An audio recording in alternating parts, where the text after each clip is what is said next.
मेरे गुरु महेश्वर शिव को मेरा प्रणाम है। इस कालखंड के प्रथम शिव के शिष्य हम सबों के परम आदरणीय वरेण्य गुरु भ्राता साहब श्री के चरणों में मेरा प्रणाम है। शक्ति स्वरूपा माँ नीलम आनंद जी के चरणों में मेरा प्रणाम है और बरबिल में इस हॉल में उपस्थित आप सभी गुरु भाई गुरु बहन के चरणों में मेरा प्रणाम।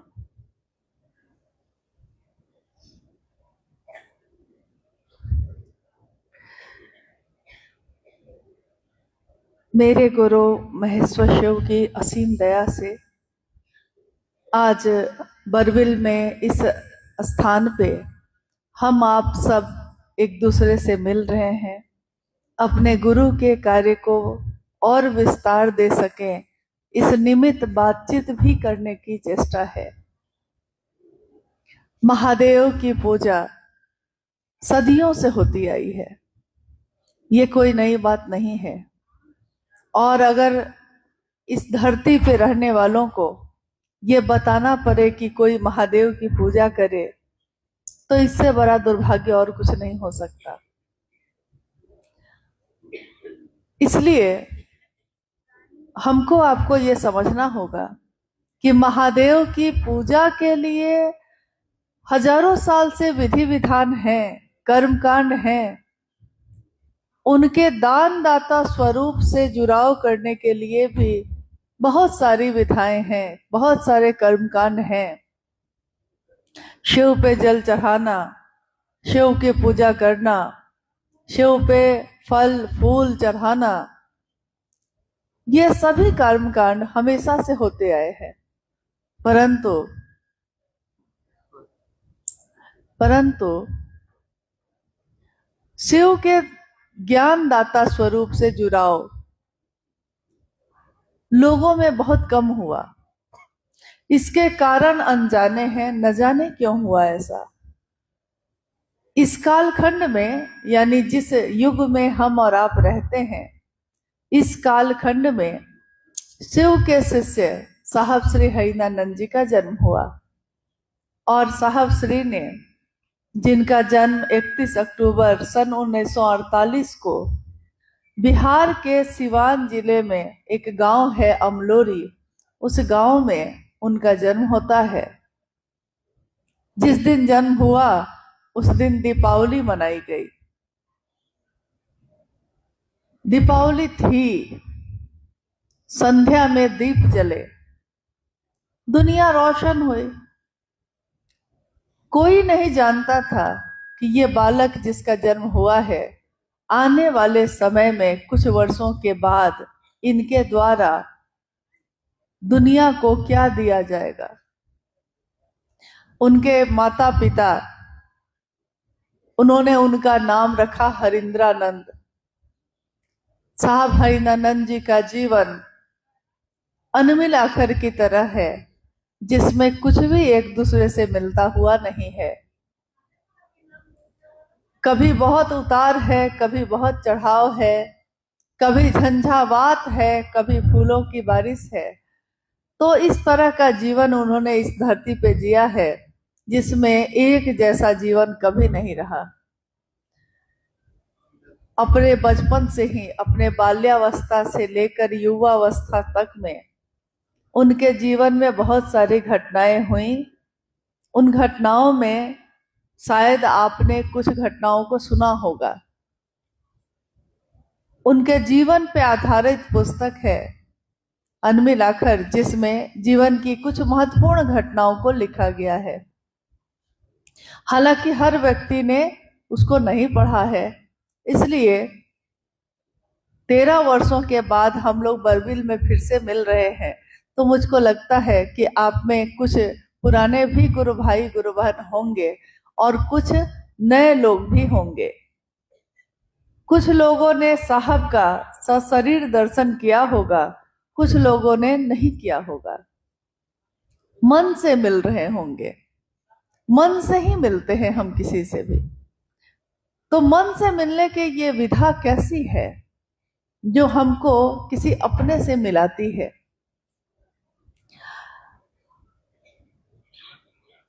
सन 1961 में, यानी कि साहब के जन्म के 12 वर्षों के बाद, जब 13वां वर्ष उनका शुरू हुआ है, 13वें वर्ष में उनके जीवन में एक अद्भुत घटना होती है। उनके घर में उनके पिताजी ने एक शिक्षक को बुलाया है, और शिक्षक जो आए हैं वो पता चला कि बच्चे को पढ़ाने के लिए आए हैं। पढ़ाने के लिए आए हैं तो बच्चा पढ़ेगा, परंतु होता है एक छोटी सी एक घटना हुई है उस घर में। घटना ये है कि भोजन करने के बाद वो शिक्षक जो पढ़ाने आए हैं, वो साहब हरिंदानंद जी जो 12 वर्ष के हैं, उनसे कहते हैं कि बउआ एक खरीका लाके दो, लकड़ी का एक टुकड़ा, नीम के दातून का एक टुकड़ा, जिससे हम लोग दांत साफ करते हैं। अक्सर हम लोग नीम के दातून से करते हैं, लेकिन उस समय साहब को ये बड़ा बुरा लगा, मुझसे क्यों मांगे, मैं क्या इनका नौकर हूं? और उन्होंने कहा कि मैंने जानबूझकर नारियल का जो झाड़ू होता है जिससे हम लोग सफाई करते हैं, नारियल का झाड़ू आंगन में रखा हुआ है, और साहब क्या कर रहे हैं कि उस नारियल के झाड़ू से तिनका तोड़कर मास्टर को जाकर दे देते हैं। एक बच्चे की चंचलता कह सकते हैं आप इसको, नटखट होना कह सकते हैं, शैतानी कह सकते हैं।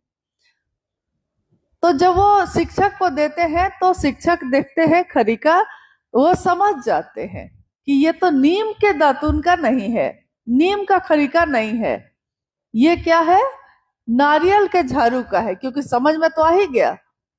तो उन्होंने थोड़े गुस्से में, जैसे होता क्या है हम लोगों के साथ, हम लोग सबके साथ होता है ऐसा कि हमारे आपके अंदर बहुत सारे रूप छुपे होते हैं, सामने जो घटना होती है उसके अनुसार हमारा वो रूप सामने आ जाता है।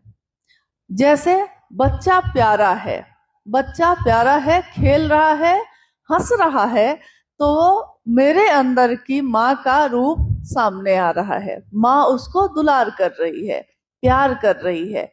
वही बच्चा शैतानी जब कर रहा है तो माँ का रौद्र रूप आ रहा है, काली का रूप आ जाता है। माँ की ममता के साथ साथ वो रौद्र रूप भी छिपा है, तो वो माँ का वो रूप प्रकट हो जाता है। वो बच्चे को कान पकड़ती है, बच्चे को थप्पड़ लगाती है, बच्चे को समझाती है, डांटती है, बड़ी होती है, बड़ा होता है तो उसके पोषण की जिम्मेदारी लेती है। यानी कि एक ही व्यक्ति के मन में एक ही समय में बहुत सारे रूप होते हैं, सामने जो घटना होती है उसके अनुसार वो रूप प्रकट हो जाता है। उस समय वो शिक्षक जो आए थे घर में थे, तो वो शिक्षक बाद में पता चला कि वो अघोरी भी थे, यानी अघोर साधना उन्होंने की थी, कुछ सिद्धियां प्राप्त की थी। तो उन्होंने क्या किया कि जब बच्चे ने ये शैतानी की तो उनके अंदर जो शिक्षक थे, उनके अंदर का जो रौद्र रूप था, गुस्से वाला रूप था, वो प्रकट हो गया। उन्होंने उस खरीके को जोर से जमीन पे पटका और वो खरीका सांप बन गया। तो 12 साल की आयु में साहब जो हैं खड़े हैं और वो देखते हैं कि मेरे मास्टर ने खरीका फेंका है और वो सांप बन गया, तो वो घबरा जाते हैं। घबरा कर वो नीचे खड़े हैं, कूद कर उस बिस्तर पे चले आते हैं जिसपे मास्टर साहब बैठे हुए हैं। उनको घबराता देखकर मास्टर भी घबरा जाते हैं, कहते हैं बउआ कुछ नहीं है, कुछ नहीं है, कुछ नहीं है। तो ये कहते हैं सांप है, कहता है कुछ नहीं है। तो साहब फिर देखते हैं तो देख रहे हैं कि सांप तो नहीं है, सांप तो गायब है। फिर से देख रहे हैं कि लकड़ी का टुकड़ा है जो जमीन पे पड़ा हुआ है। इस एक घटना ने उनके मन की दिशा को, उनके मन के दशा को, दोनों को बदल दिया। उनके मन ने समझा कि ये जो अभी हुआ ये क्या हुआ है। अब वो मास्टर से पूछने लगे, सर बताइए ये आपने कैसे किया, क्या किया? तो उनके शिक्षक ने कहा कि बउआ ये चमत्कार होता है, सिद्धियां प्राप्त की जाती हैं और चमत्कार से ही मैंने ये किया है। अब साहब ने कहा कि मैं भी सीखूंगा। अब 12 वर्ष की आयु का कोई बालक अगर कह रहा है मास्टर से कि मैं सीखूंगा चमत्कार, मैं करूंगा साधना, मैं प्राप्त करूंगा सिद्धियां, तो वो शिक्षक भी असमंजस में पड़ जाते हैं। लेकिन इनके लगातार जिद से विवश होकर वो उनको सिखाने की जिम्मेदारी ले लेते हैं। दिन भर स्कूल में बीतता है, शाम में घर आते हैं, थोड़ी देर शिक्षक से पढ़ते हैं, और जब रात हो जाती है, जब सारे घर के लोग भोजन करके सो जाते हैं, तो बालक हरिंद्रानंद जी चुपचाप अपने कमरे से निकलकर शिक्षक के कमरे में पहुंचते हैं आधी रात में। अब वो शिक्षक इनको साधना भी सिखा रहे हैं, किसी को पता नहीं। एक रात जब वो अपने शिक्षक के कमरे से निकलकर अपने कमरे में जा रहे थे, इनकी माता, जो राधा देवी जिनका नाम रहा, वो जग जाती हैं आहट से, और जगती हैं तो देखती हैं कि बउआ मास्टर साहब के कमरे से निकल के अपने कमरे में जा रहे हैं। तो ये उनसे पूछती हैं, बउआ कहाँ से आ रहे हैं? तो इनकी आदत थी कि कभी इन्होंने झूठ नहीं कहा, तो इन्होंने अपनी माता को बता दिया कि मैं ये सीखने के लिए, सिद्धि सीखने के लिए मास्टर साहब के पास जा रहा हूं। इस घटना के बाद वो कमरे में चले गए सोने। माँ ने कहा जाइए सो जाइए, सोने चले गए। माँ कमरे में लौटी। इनके पिताजी डॉक्टर विश्वनाथ प्रसाद सिंह, जो उस समय एजुकेशन डायरेक्टर थे, उनको उन्होंने कहा कि ऐसी ऐसी बात है। सुबह देर से उठे साहब, उठे, अपने शिक्षक को ढूंढना शुरू किया। पता चला कि शिक्षक तो बैग पैक होकर उनको रवाना कर दिया गया है। स्वाभाविक है, हम जिस मास्टर को अपने घर में रखेंगे अपने बच्चे को पढ़ाने के लिए, वो मास्टर अगर मेरे बच्चे को साधना सिखाने लगे, अघोर क्रियाएं सिखाने लगे, तो हम लोग भी ऐसा ही करेंगे, तुरंत अपने घर से उनको रवाना करेंगे। उस दिन भी यही हुआ। परंतु साहब श्री के मन में एक ललक पैदा हो गई थी, एक बेचैनी पैदा हो गई थी, इसलिए उन्होंने ढूंढना शुरू किया, किसी गुरु की तलाश शुरू की। और उस समय मन अविकसित था, तो गुरु की तलाश मतलब समझते थे कि कोई शरीरधारी गुरु होना चाहिए। किसी ने उनको एक अघोरी के बारे में बताया, जो जमुई नाम का एक जिला है बिहार में, उसी जमुई जिले के एक शमशान में वो अघोरी रहते थे। एक दिन इन्होंने अपनी माँ से कहा कि मैं अपने मित्र के यहाँ जा रहा हूँ और रात में पढ़ने के लिए वहीं रहूंगा। माँ ने आज्ञा दे दी। ये घर से निकल गए। जाना था वहीं, परंतु याद आया कि अघोरी की तलाश करनी थी, तो ये चले गए शमशान। यह घटना है सन 1961 की, और शमशान की आधी रात में वो उस अघोरी के पास पहुंचते हैं और अघोरी से अनुरोध करते हैं, मुझको साधना सिखाइए, मैं साधना सीखना चाहता हूं, मैं अज्ञात की तलाश करना चाहता हूं। ये फूल जो खिलते हैं मुरझा क्यों जाते हैं? रात होती है तो दिन क्यों होता है? किसी का जन्म होता है तो उसकी मृत्यु क्यों हो जाती है? हम कहाँ से आते हैं और कहाँ को चले जाएंगे फिर? इस तरह के अनेक सवालों को मन में लिए इन्होंने साधना शुरू की। साधना भी कौन सी? शमशान की। तो शमशान में आप कभी शमशान गए हैं? दिन में कि रात में? कभी शमशान जाने का मौका मिला है? नहीं मिला है। शमशान में अगर कोई कह दे कि दिन में भी चले जाइए तो आप नहीं जाइएगा। डर लगता है, भय लगता है, क्योंकि भय की वृत्ति बढ़ जाती है वहां। परंतु साधना की कुछ क्रियाएं ऐसी हैं जिसके लिए साधक शमशान का सहारा लेते हैं। वहां की भयावहता, वहां का अंधेरा, वहां का एकांत उनको उस पथ पे चलने के लिए प्रेरित करता है। साहब जाने लगे लगातार ये सिलसिला अगले 14 वर्षों तक चलता रहा और जब वो युवा अवस्था में आ गए, कॉलेज में आ गए, कानून की पढ़ाई करने लगे पटना लॉ कॉलेज से, तब तक ये साधना की क्रियाएं उनकी चलती रही। गुरु बदलते रहे लेकिन कोई एक गुरु नहीं रहा। उन्होंने जब भी जिसको भी गुरु बनाया, जब वो उसके नजदीक होते थे तो कुछ समय के बाद उनको लगता था कि ये गुरु भी मेरी प्यास नहीं बुझा पा रहे हैं, या कहीं कहीं धोखे भी मिले। हमारे आपके आसपास भी वैसे लोग रहते हैं जिसके बारे में आप सोचते हैं कि ये बहुत अच्छा है, बहुत अच्छा है, और जब आप उसके साथ रहने लगते हैं तो कुछ समय के बाद उसके लक्षण आपको बताते हैं कि आदमी ठीक नहीं है, तो आप उसका साथ छोड़ देते हैं, लेकिन दुखी होते हैं। ऐसा नहीं होता है कि आप खुश होकर साथ छोड़ते हैं, आप दुखी मन से उसका साथ छोड़ते हैं। साहब के जीवन में भी ऐसा हुआ। उनको गुरु के रूप में बहुत लोग मिलते रहे, लेकिन हर कुछ समय के बाद उनका मन दुखी होता रहा। कहीं उनको छल मिला, कभी उनको धोखे भी मिले, और कहीं उन्होंने समझा था कि गेरुआ वस्त्र पहने हैं, रुद्राक्ष की माला पहने हैं, बड़ी बड़ी जटाएं हैं, समाधि में समाधिष्ठ है, चिता का भस्म लगाए हैं, टीका और सारे श्रृंगार हैं, तो उनको लगता था कि ये बहुत बड़े साधु होंगे। तो वो नजदीक जाते थे, रहने लगते थे, उनसे भी सीखते थे, वहां भी निराशा हाथ लगती थी। अगला 14 वर्ष उनका इसी तरह बीता।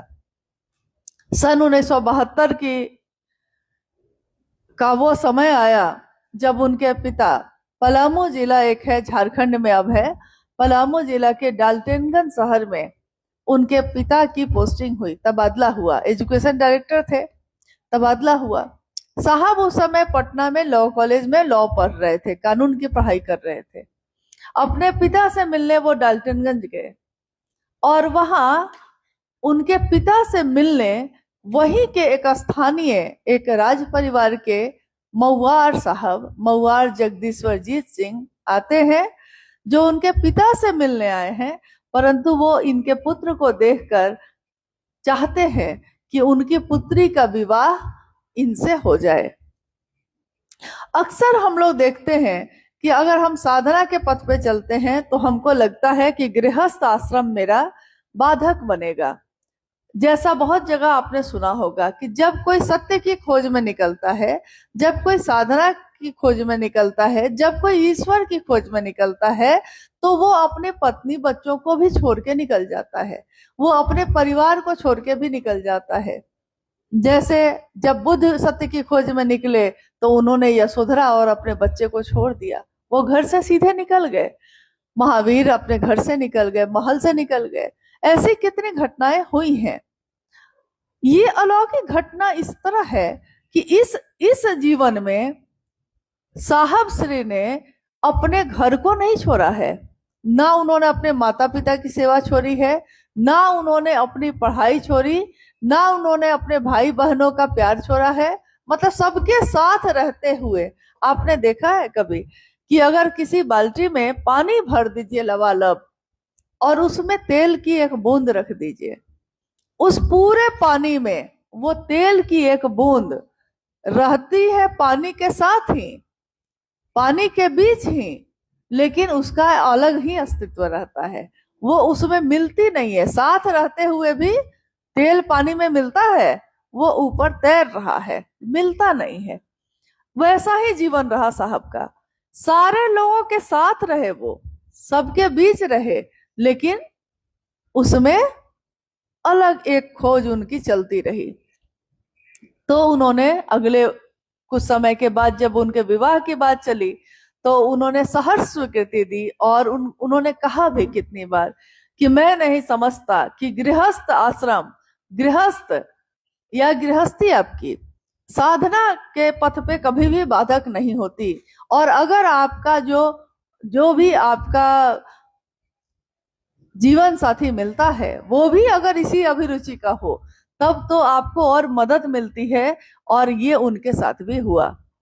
22 मई 1972 को मनातूगढ़, जो पलामू में है, मनातूगढ़ किला है, अब तो खंडहर हो गया, वो गिर गया सारा खंडहर होकर।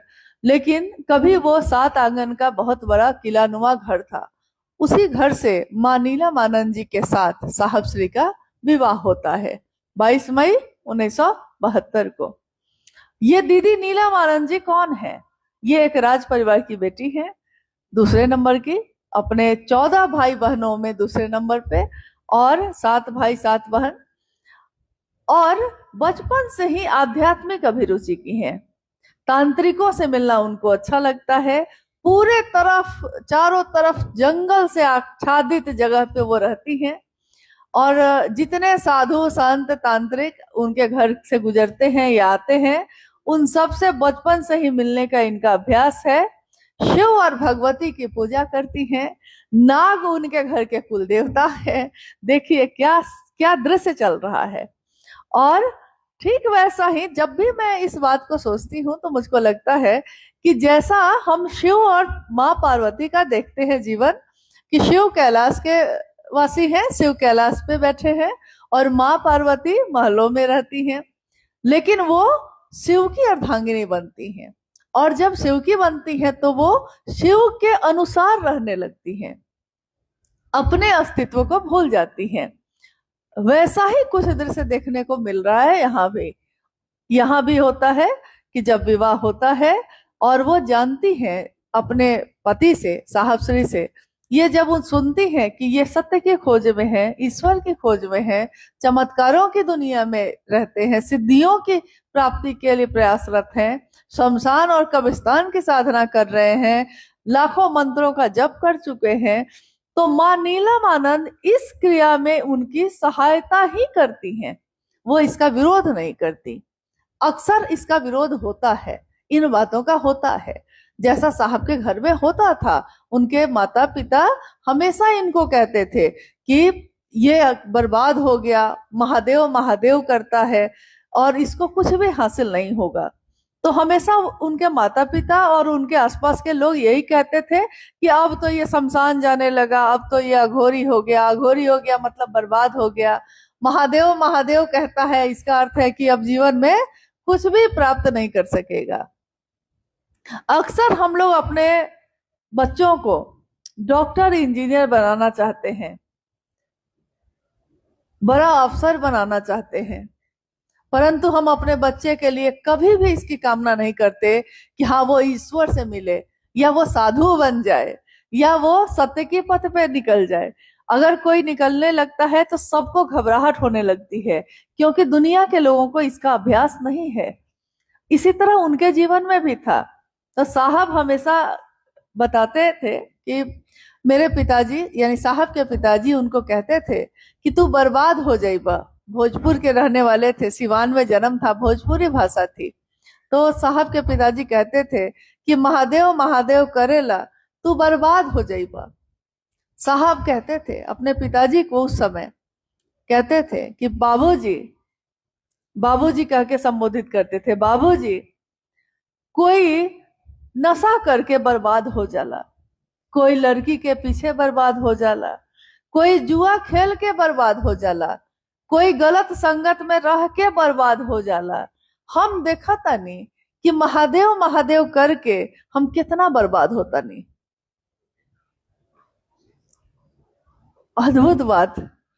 और साहब बर्बाद नहीं हुए, महादेव महादेव करके वो खुद तो आबाद हुए ही, उन्होंने हमारे आपके जैसे करोड़ों लोगों को आबाद कर दिया, हमारे घर को आबाद कर दिया। हमारे जीवन को जो पत्थर जैसा चलता था, हम जी रहे थे लेकिन उसमें सुगंध नहीं थी, उस जीवन में जीवंतता नहीं थी, उस जीवन में उन्होंने प्राण फूंक दिया, शिव उतार दिया। इसलिए हम अपने साहब को कहते हैं कि स्वागत है हे युग पुरुष तुम्हारा, तुमने जमी पर शिव गुरु को उतारा। आपने जमी पे, यहाँ धरती पे महादेव को उतारा। जिस तरह उन्होंने अपने पिताजी की बात का उत्तर दिया था, उसी तरह उनकी माँ ने भी जब उनको कहा कि बरकू, लोग कहेला कि बरकू बर्बाद हो गईलन, अघोरी हो गईलन, मैं माँ हूं ना, उनकी माँ ने कहा, मैं माँ हूं, जब मेरे बच्चे के लिए कोई कहता है तो मुझको दुख होता है, तकलीफ होती है। मैं चाहती हूँ कि तुम्हारे पिताजी जो चाहते हैं वैसे पढ़ाई करो, बड़े अफसर बनो, जैसे तुम्हारे पिताजी हैं बड़े अफसर हैं, तुम उनसे भी बड़े अफसर बनो, हम लोग ये चाहते हैं। और तुमको देखकर तुम्हारे भाई बहन भी सीखेंगे कि हाँ भाई, बड़े भाई जैसा होगा वैसा ही ना छोटा भाई बहन भी होगा। साहब ने अपनी माँ से कहा, माँ मैं शमशान जाता हूं, ये बात सच है, मैं खोज करता हूं, लोग कहते हैं, मेरे शिक्षक कहते हैं, जब मैं लोगों से बात करता हूं तो लोग कहते हैं मुझको, छोटी आयु है एकदम, उस समय ये कह रहे हैं, लोग कहते हैं कि जब किसी का जन्म होता है तो वो भगवान के पास से आया है। बच्चा जन्म लेता है, हंसता है, तो हम लोग भी यही कहते हैं कि बच्चा जो खेल रहा है तो हाथ पैर फेंकता है ना, हंसता है, तो हम लोग कहते हैं कि ये भगवान के साथ खेल रहा है। कहते हैं ना, हम लोग के घर में ऐसा होता है कि ये बच्चा जो है अभी भगवान से जुड़ा हुआ है, तो भगवान के साथ खेल रहा है, हंस रहा है। नींद में भी सोए सोए कोई बच्चा देखिएगा कि मुस्कुराता रहता है। लेकिन ये बच्चा जब जन्म लिया उससे पहले ये कहाँ था? तो साहब ने अपनी माँ से कहा कि लोग कहते हैं कि इंसान जब आता है धरती पे तो भगवान के पास से आता है, जब किसी की मृत्यु हो जाती है तब भी लोग यही कहते हैं कि वो भगवान के पास चला गया, भगवान को प्यारा हो गया, भगवान के पास चला गया।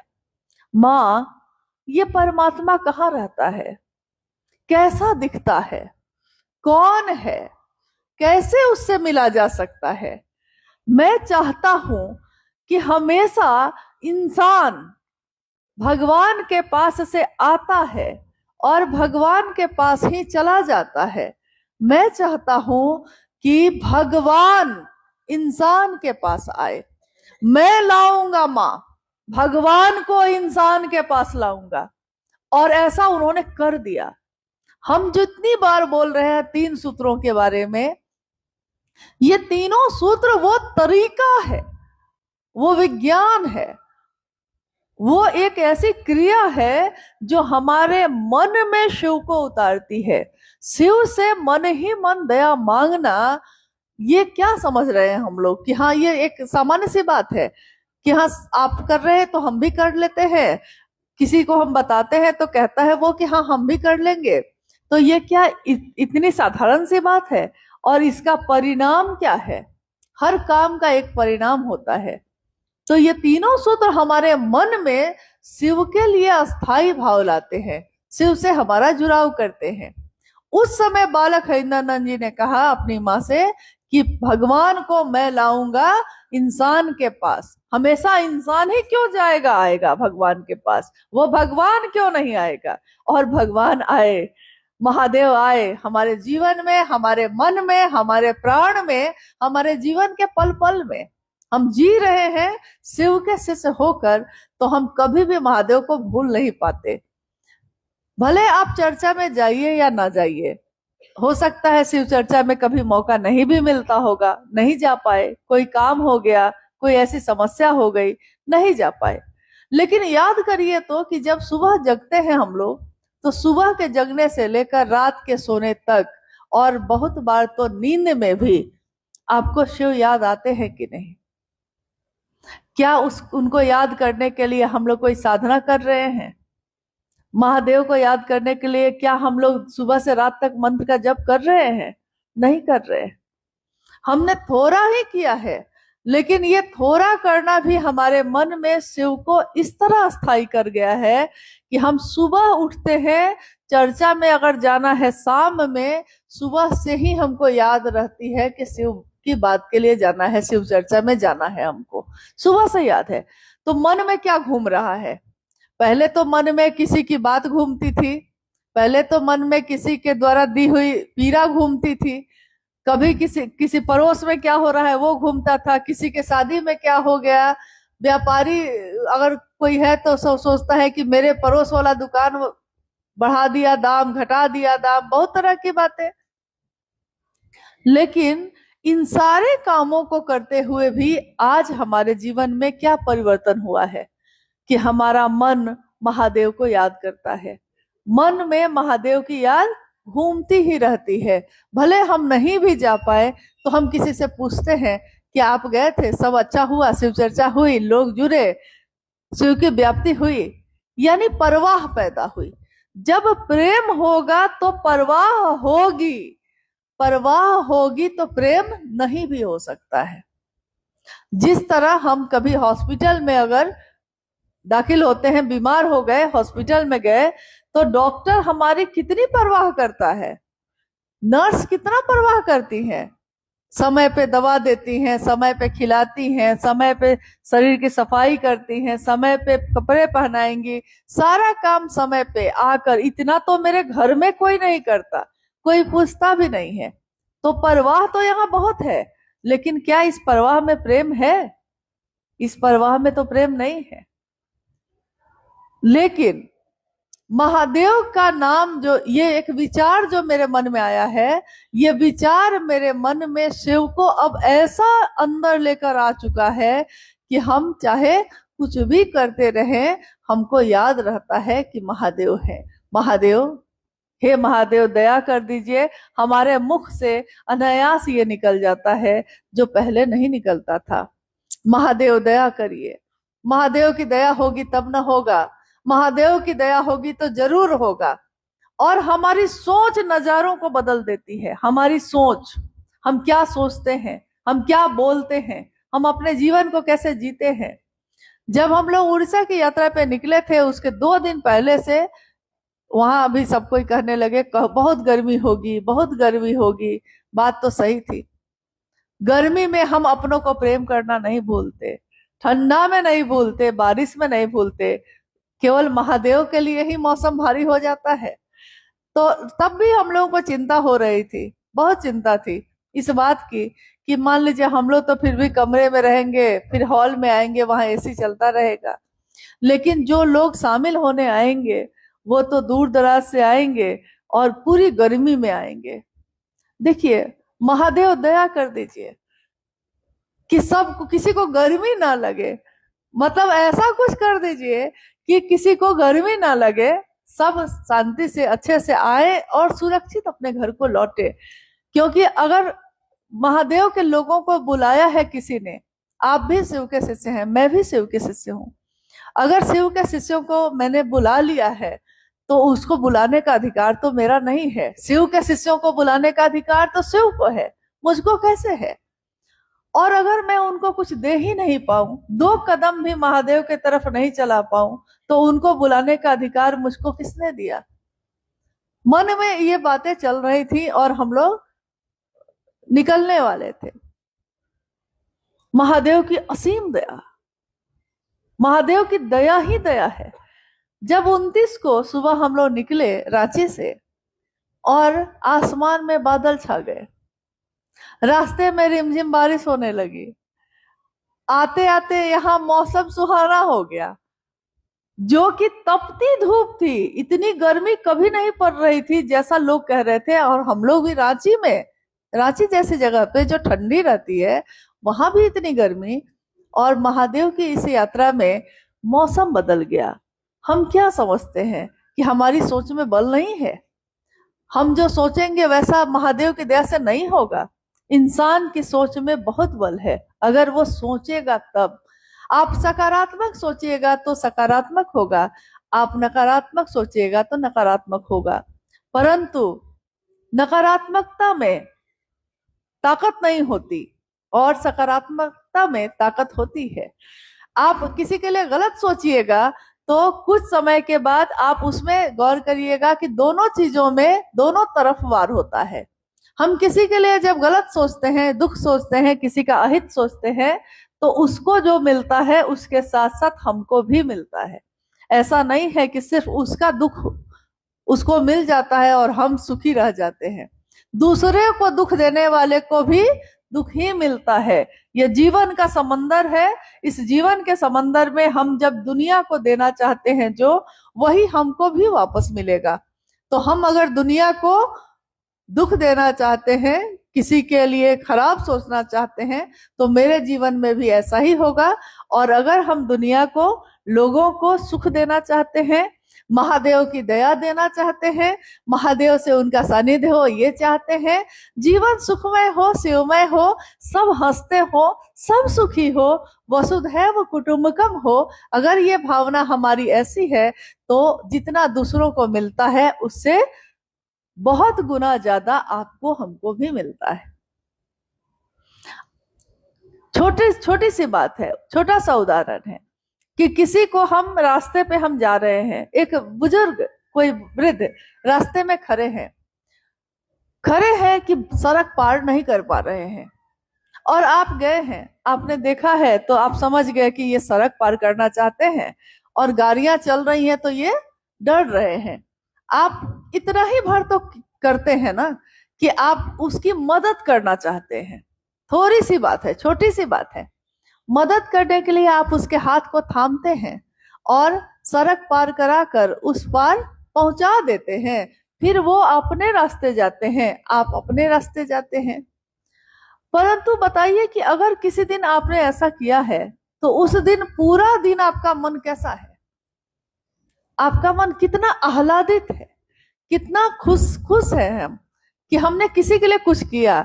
अपना भोजन अगर किसी को खिला दिया है साथ में तो हम खुश हैं। किसी के दुख में हमारी आंखों में भी आंसू आए हैं, अगर हमने उसके के आंसू को पोंछ दिया है और कुछ नहीं कर पाए उसके लिए, तब भी हमारा मन खुश होता है कि हमने किसी के लिए अच्छा किया है। तो जब भी हम कुछ अच्छा करते हैं तो पूरा दिन हमारा मन खुश रहता है। लेकिन अगर किसी को हम गाली दे देते हैं, किसी से हम लड़ लेते हैं, किसी से झगड़ लेते हैं, किसी से बहुत क्रोध में बात कर लेते हैं, तो पूरा दिन हमारा मन कैसा होता है? पूरा दिन हमारा मन भी उतने ही झल्लाहट में होता है, उतने ही क्रोध में और दुख में होता है। हमको कहीं चैन नहीं, कहीं शांति नहीं। साहब श्री ने अपने जीवन के निचोड़ को हम सबों को ले दिया। उन्होंने कहा कि अगर अतुलनीय शांति चाहिए, ऐसी शांति जिसकी तुलना नहीं हो सकती, ऐसी शांति जो कहीं उपलब्ध नहीं है, वो मात्र शिव की दया के आश्रय में ही उपलब्ध होता है। तो महादेव की दया के आश्रय में हमारे मन को एक ऐसी शांति मिलती है जिसकी तुलना किसी चीज से नहीं की जा सकती। तो हमको ऐसी शांति मिले, इसके लिए इन 3 सूत्रों का निरूपण है जिसके बारे में आपने अभी सुना। हमने जिस दिन महादेव को अपना गुरु बनाया है, महादेव को गुरु बनाने के बाद कोई कहता है कि आप मन ही मन महादेव से दया मांगिएगा, हे शिव आप मेरे गुरु हैं, मैं आपका शिष्य हूँ, मुझ शिष्य पर दया कर दीजिए।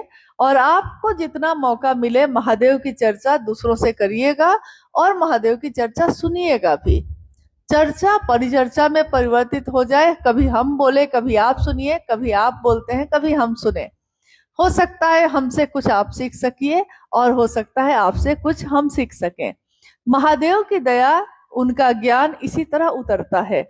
कुछ ऐसी बातें होती हैं जीवन में जो बहुत अद्भुत होती हैं, जिसके बारे में हमने कभी नहीं सोचा था।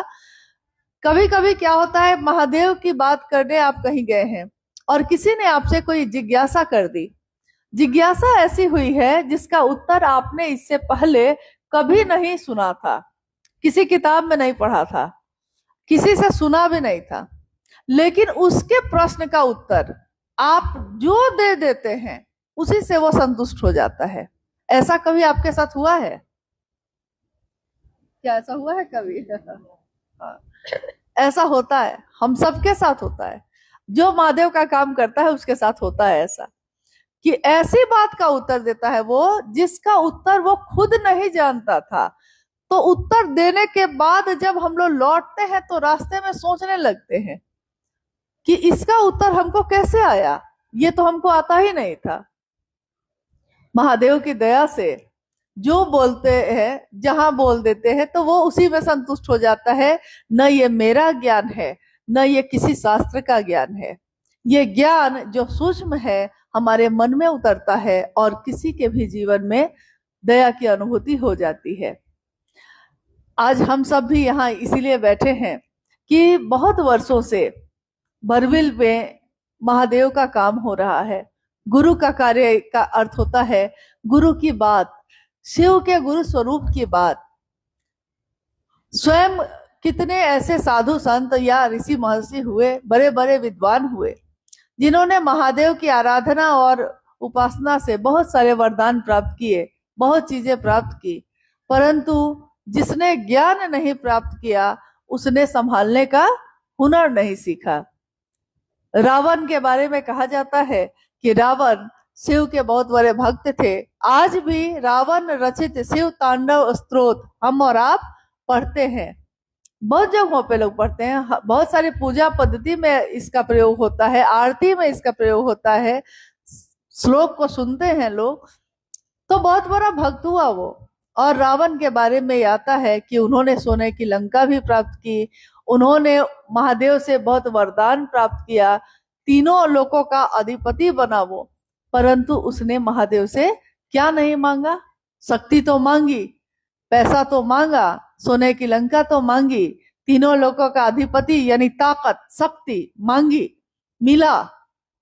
महादेव से, महादेव के रूप में, ईश्वर के रूप में जो मांगता है महादेव उसको देते हैं, मिला उसको, परंतु ज्ञान नहीं मांगा इसको संभालने का। नतीजा पूरी दुनिया जानती है, सब कुछ नष्ट हो गया, विनष्ट हो गया, सब कुछ सर्वनाश हो गया, कुछ भी नहीं बचा। क्योंकि चीजें तो हम मांग सकते हैं, अपने माता पिता से हम जबरदस्ती करके कहेंगे कि नहीं ये जो खेत है ये हमको दे दीजिए, खेत तो वो लिख देंगे, लेकिन खेती करने का ज्ञान नहीं होगा तो उस खेत का मेरे लिए क्या उपयोग होगा। पिताजी से कह के हम मोटरसाइकिल खरीदवा लेते हैं, गाड़ी खरीदवा लेते हैं, गाड़ी को चलाने का ज्ञान नहीं होगा या अधूरा होगा, पूरा नहीं होगा, तो नतीजा क्या होता है? दुर्घटना हो जाती है। घर को हम कहते हैं हर कुछ दिन के बाद, पहले की फिल्मों में दिखाया जाता था कि घर में बहू आई है तो वो कहती है सास को अपनी चाबियां मुझको दे दीजिए, चाबी तो सास दे देगी, लेकिन घर को चलाने 10,000 रुपए में पूरे महीने घर को कैसे चलाया जाता है, अगर इसका ज्ञान नहीं होगा तो चाबी ले लेने से घर नहीं चलता, उससे हमारा गुजारा नहीं होगा। पता चलेगा कि 10,000 2 ही दिन में खत्म हो गया, बाकी दिन अब क्या होगा, क्योंकि आपको तरीका नहीं मालूम। तो ज्ञान इतनी जरूरी चीज है कि इंसान को हर जगह पे जरूरत होती है। मानव जीवन में गुरु की इसीलिए जरूरत है क्योंकि मानव को हर चीज सिखाना पड़ता है, समझाना पड़ता है। अभी उड़ीसा के विभिन्न जगहों पे जहां भी महादेव का काम हो रहा है, शिवगुरु चर्चा चल रही है, लेकिन चर्चा के पीछे हमारा उद्देश्य क्या है, हमको हमेशा ये याद रखना चाहिए कि चर्चा के पीछे हम सबका उद्देश्य इतना ही होता है कि जो दिल में मेरे है वो आपके दिल में भी पैदा हो जाए, जो फूल मेरे दिल में खिला है वो आपके दिल में भी खिल जाए। नहीं कहते हैं कि सब कुछ मिल जाता है और एक तू ना मिला, सारी दुनिया मिले भी तो क्या है। जिसको हम प्रेम कर बैठते हैं अगर वो नहीं मिलता है और पूरी दुनिया मिल जाए, लेकिन अगर वो नहीं मिला जिसको हम प्रेम कर बैठे हैं, तो हम कहते हैं ना कि तू ना मिला तो सारी दुनिया मिले भी तो क्या क्या मिला, कुछ नहीं मिला। मेरा दिल ना खिला, कितनी सुंदर पंक्ति है ये कि मेरा दिल ना खिला, सारी दुनिया में बगिया में फूल खिले हैं तो क्या है, सारी बगिया में फूल खिले हैं तो क्या है, अगर मेरा दिल नहीं खिला। तो महादेव की शिष्यता भी ऐसी ही है। महादेव पूरी दुनिया में है, महादेव की दया पूरी दुनिया में है, लेकिन महादेव की दया अगर हमको ही ना मिली तो पूरी दुनिया में है तो क्या फायदा। महादेव सबके हैं, महादेव सार्वजनिक है, महादेव सबको उपलब्ध है, सरलता से है, परंतु अगर मुझको ना हुए तो मेरा क्या है।